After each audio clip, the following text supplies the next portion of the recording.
अस्सलाम वालेकुम स्टूडेंट्स, उम्मीद करता हूँ आप सब लोग खराब से होंगे। मैं हूं मोहम्मद नबी शाह, आप देख रहे हैं मेरे यूट्यूब चैनल। आज से जो है हम क्लास 10th का भी कंप्यूटर साइंस स्टार्ट करने जा रहे हैं और क्लास 10th का भी एक बेहतरीन सिलेबस जो है वो डिज़ाइन किया गया है, जिसमें ऑपरेटिंग सिस्टम और इसमें जो है वो पाइथन का भी इंट्रोडक्शन दिया गया है, फिर आर्टिफिशियल इंटेलिजेंस का भी इंट्रोडक्शन दिया गया है। तो थ्रू आउट मैं कोशिश करूंगा कि आप लोगों के लिए जो है आसान लेक्चर्स लेकर आऊं। तो आप लोगों ने जो है वो मेरे चैनल को भी सब्सक्राइब कर लेना है और बेल आइकन भी दबा देना है, ताकि मेरे हर लेक्चर आपको मिलते रहें और मैं डिटेल एग्जांपल के साथ मैं कोशिश करूंगा कि आप लोगों के लिए हर लेक्चर जो है वो इस तरह से डिजाइन करूँ, इस तरह से डिलीवर करूँ कि आप लोगों को दोबारा जो है वो टॉपिक किसी और से समझने की जरूरत ना पेश आए। तो आज जो है हम पहला टॉपिक स्टार्ट करने जा रहे हैं ऑपरेटिंग सिस्टम का। तो बेसिकली जो है अगर आप लोगों ने पढ़ा हो कि हमारे पास जो है कंप्यूटर सिस्टम के दो पार्ट होते हैं, सॉफ्टवेयर और हार्डवेयर। अब सॉफ्टवेयर के भी फर्दर दो टाइप्स आ जाते हैं, जिसमें एक तो सिस्टम सॉफ्टवेयर आ जाते हैं जो कि कंप्यूटर्स के लिए नेसेसरी सॉफ्टवेयर है। विदाउट सिस्टम सॉफ्टवेयर आपका जो है वो कंप्यूटर रन ही नहीं कर सकता, ठीक है। तो दूसरे नंबर पर एप्लीकेशन सॉफ्टवेयर आ जाते हैं, जिसमें M S word, M S Excel, power point, ये सारे हमारे पास जो है एप्लीकेशन सॉफ्टवेयर, जिसमें वीडियो गेम्स आ जाती हैं। अब क्या होता है कि आपका जो बेसिकली सिस्टम रन हो रहा है, आपके मोबाइल एप्लीकेशंस हैं या आपका लैपटॉप है, आपका डेस्कटॉप है, एक ऐसा सॉफ्टवेयर होता है जो हर वक्त जो है वो पीछे रनिंग में रहता है थ्रू आउट, और तमाम एप्लीकेशन जो है उसी प्लेटफॉर्म के ऊपर रन हो रही होती हैं। तो ऐसे सॉफ्टवेयर को हम बोलते हैं operating system. So it is a type of system software that manage all the activities and resources of the computer system. आपके सिस्टम कंप्यूटर के ऑन होने से लेकर जितने भी आप एक्टिविटीज परफॉर्म करते हैं, ठीक है, तो बेसिकली जो हार्डवेयर से डायरेक्टली कम्युनिकेट कर रहा होता है, क्योंकि application software can not directly communicate with the computer hardware. तो हम एग्जीक्यूशन तो हार्डवेयर ने करनी है। अब कैसे एग्जीक्यूशन करनी है, कौन सा टास्क एग्जीक्यूट करना है, और किस जो है वो सॉफ्टवेयर को कौन सी रिसोर्स एलोकेट करनी है, वो सारा डिसीजन मेकिंग पीछे कौन करता है? ऑपरेटिंग सिस्टम करता है, ठीक है। अब इसमें हमारी एग्जांपल्स में, जिसमें माइक्रोसॉफ्ट विंडोज है, लिनक्स है, यूनिक्स है, ये सारे हमारे पास जो है वो ऑपरेटिंग सिस्टम है। ज्यादातर जो है जो पर्सनल यूजर्स हैं वो विंडोज का यूज करते हैं, लेकिन प्रोफेशनल जो है वो लिनक्स या यूनिक्स का यूज करते हैं। अब अगर हम देखें तो ऑपरेटिंग सिस्टम वर्क कैसे करता है, सबसे पहले अगर हम ये देखें तो basically it act like a bridge between user application and hardware. तो ऑपरेटिंग सिस्टम जो होता है वो डायरेक्टली हार्डवेयर से कम्युनिकेट कर रहा होता है। हार्डवेयर में फर्दर सीपीयू है, रैम है, ठीक है, रैम हो जाएगी, हार्ड डिस्क हो जाएगा। अब जितने भी इनपुट आउटपुट डिवाइसेस हैं, इन सब से जो है कम्युनिकेट करता है आपका जो है ऑपरेटिंग सिस्टम, ठीक है। जो आपके यूजर एप्लीकेशन के अंदर जो इंस्ट्रक्शन लिखी होती हैं वो हम डायरेक्टली जो है आपके हार्डवेयर से एग्जीक्यूट नहीं करा सकते, अगर आपके सिस्टम में ऑपरेटिंग सिस्टम इंस्टॉल नहीं है, ठीक है। तो operating system provide a platform for the application software to work to be executed on the computer hardware, ठीक है। अब क्या होता है बेसिकली कि जब भी आप कंप्यूटर ऑन करते हैं या जब भी कोई सॉफ्टवेयर ऑन करने के बाद कोई सॉफ्टवेयर ओपन करते हैं, फॉर एग्जांपल आपने एमएस वर्ड को ओपन किया है, तो ऑपरेटिंग सिस्टम क्या करेगा, उस एमएस वर्ड जितने भी जो है वो आपने सॉफ्टवेयर इंस्टॉल किए होते हैं वो हार्ड डिस्क में स्टोर होते हैं, ठीक है।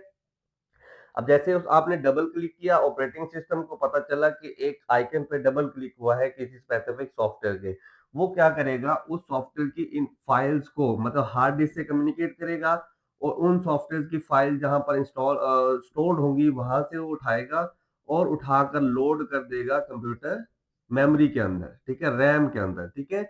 और फिर इसी तरह से उनको भेजेगा किसके पास, सीपीयू के पास एग्जीक्यूट होने के लिए, ठीक है। अब ये सारे ही मैनेजमेंट जो है पीछे के हार्ड डिस्क से रैम में कौन सी लोकेशन पर स्टोर होना है, और फिर जो है प्रोसेस को ये कौन से एप्लीकेशन सॉफ्टवेयर को सीपीयू के पास एग्जीक्यूट करने के लिए भेजना है, ये सारे डिसीजन पीछे का ऑपरेटिंग सिस्टम परफॉर्म कर रहा होता है, ठीक है। Because application software can not directly communicate, ठीक है, मैं पहले भी बता चुका हूँ। इसी तरह से यूजर ने इंटरेक्ट होना है किसके साथ, ऑपरेटिंग सिस्टम के साथ, किसी भी एप्लीकेशन सॉफ्टवेयर को रन करने के लिए, ठीक है। तो यूजर भी डायरेक्टली हार्डवेयर से कम्युनिकेट नहीं करता।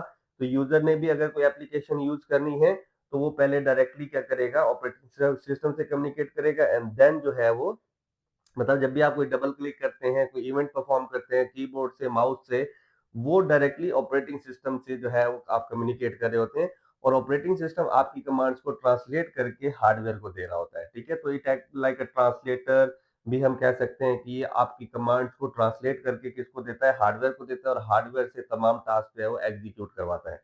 अब इसमें इसकी इम्पोर्टेंस क्या होती है? सबसे पहला तो आप अगर आपके सिस्टम में ऑपरेटिंग सिस्टम इंस्टॉल ही नहीं है, तो आप जो है बेसिकली आपका कंप्यूटर ऑन ही नहीं होगा। तो सबसे पहली चीज़ जो है, जब आप कंप्यूटर ऑन करते हैं, तो वो आपको इंटरफ़ेस प्रोवाइड करता है, ठीक है? 2 तरह के इंटरफ़ेसेज़ होते हैं, ठीक है? एक जीयूआई इंटरफ़ेस होता है और एक सीएलआई इंटरफ़ेस होता है। ग्राफिकल यूज़र इंटरफ़ेस और कमांड लाइन इंटरफ़ेस। ग्राफिकल में आइकन्स, मेन्यू जैसे माइक्रोसॉफ्ट विंडोज़ आप यूज़ करते हैं, ठीक है? या एंड्रॉयड के जो है आप ऑपरेटिंग सिस्टम यूज़ करते हैं, तो उसमें आइकन्स बने होते हैं, मेन्यूज़ बने होते हैं।